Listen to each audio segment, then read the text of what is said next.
It's me, your girl, your fave, the one, the only, Malii.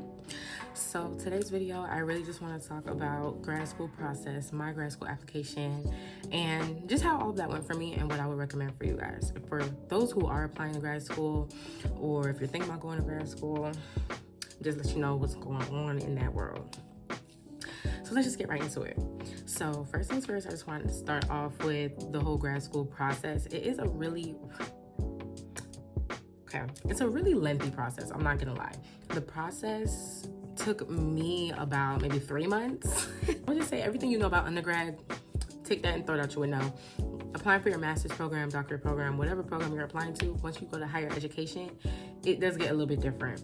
Now you have a one-on-one, you have advisors who help you, who kind of take you through the process before you actually apply to the school. So I had an advisor. He was super chef's kiss. He was amazing. I'm not gonna lie. He told me everything that I needed to know. He met with me a lot of times one-on-ones. He messaged me, asked me if I ever needed help, not to hesitate if we ever wanted to get on the phone. Like, he was very, very attentive, and I was very grateful to have an advisor like that.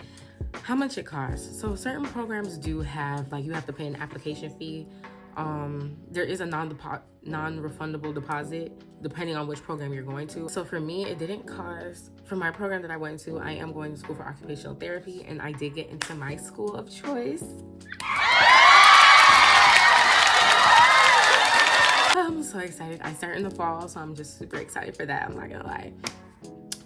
But I only had to pay, once I got that acceptance letter is when things started rolling with the now you gotta pay stuff.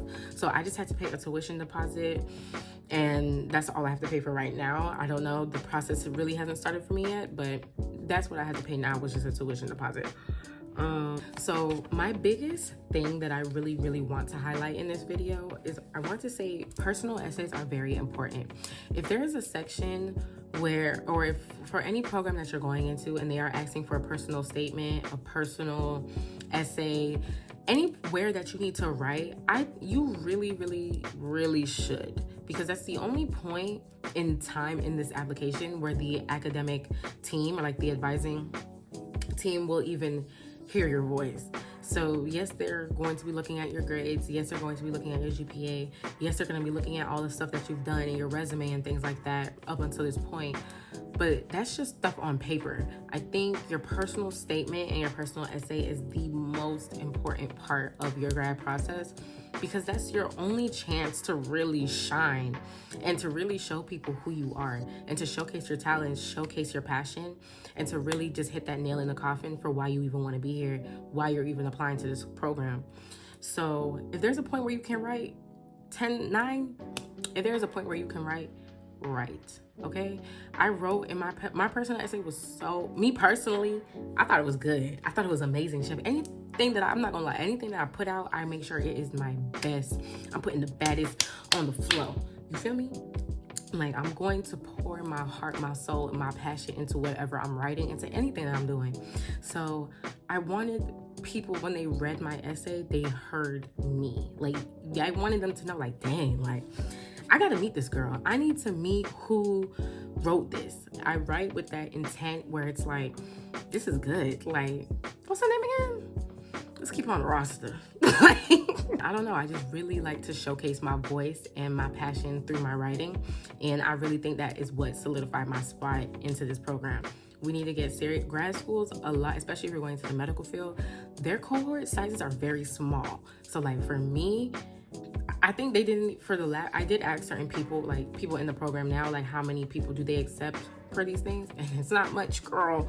Last term, they only accepted 20 people. 20 out of how many hundreds of, how many thousand people applied? Oh, okay. That's crazy. I don't know. God guided my steps here, and I just knew that I was going to get in, and my work that I was putting out was going to let me get here. I don't know. I just had that feeling that God got me. And he got me. He had me. So like I said, write your personal essay. Look at whatever the prompt is asking for. Highlight that. Make sure you're answering the question. Don't really try to stray too far, but just answer the question. Whatever is in that prompt, answer it, okay? and tie it to your life. Put some relatable things in there that you've gone through. I don't really want to say you need to highlight your struggles, but highlight why you're here. What brought you down this path? It doesn't have to be a struggle, honestly, but it just really, you need to exemplify your passion for why you're even applying to this program in the first place. What led you, for me, what led me down occupational therapy? What led you down nursing? What led you down PA? What led you down to engineering? Whatever path that you want to go to, you need to really highlight that. Highlight your passion for why you're here and what you're going to do. Why do you want to be a physician? Why do you want to be an occupational therapist? You get what I'm saying? So yeah. So I'm going to highlight back with having an advisor. When I tell you they offer this one-on-one, it's something that I was never used to. Coming from an undergraduate process, you just apply to the school. You go on their website, you apply, you send in your transcripts, and you do what you do, right? That's what I thought I was going to be doing. No. Once I started, there's no like apply now thing. You need to, first step is to meet with an enrollment advisor. That's literally what you have to do first. Meet with an enrollment advisor, and I think it's mainly to make sure that you're not wasting your time doing this. Like, do you even have all the prerequisites? Do you have the grades? Did you have the GPA? Are you going to meet the requirements before you even waste your time trying to apply to a program that you're probably not going to meet? I really think that is the point of this enrollment advisor, is to, one, help you get there, but also keep it real with you and let you know, no, like, you're missing a few of these things. You got to go back to the drawing board. Or, you know what, you hit this, boom, you'll be good. But like I said, this overall process took me like 3 months. I started this probably like in January, and it's a lot because you have to request transcripts. Let me explain that as well, why it took so long. You have to request transcripts. They have to make sure everything is in and they receive it. And then for me, I was a transfer student. So before I came to UCF, I was at Broward, right? So I had to get transcripts from Broward College. They had to, and that's, me personally, I want to talk about it. I think it's a scam because once you graduate from an institution, all of your transfer credits are on that institution. So everything that I was sending them, like from Broward, and I did do a summer class at Valencia, was on my UCF transcript. But no, they needed the transcript from Broward, and they needed the transcript from Valencia, and they needed my transcript from UCF. And that really blew me because I'm like, I have to pay for 3 different transcripts to send to y'all, which don't even make sense when the last one has all of them. The last one had all of them. So that was kind of the thing that kind of irks me. So that's the only thing just to be mindful about if you are a transfer student. Make sure that you're going to have to they're gonna need all of your transcripts from all the schools that you went to. So just keep that in mind. That's pretty much all this video was about. I just wanted to highlight the grad school application process and how it went for me. If there's anything else that you wanted me to talk on, elaborate on, or just whatever the case is, drop it in the comments below and we could chop it up. Or I could just make another video and we could talk there. But thank you guys so much for watching this video. And thank you guys for coming back.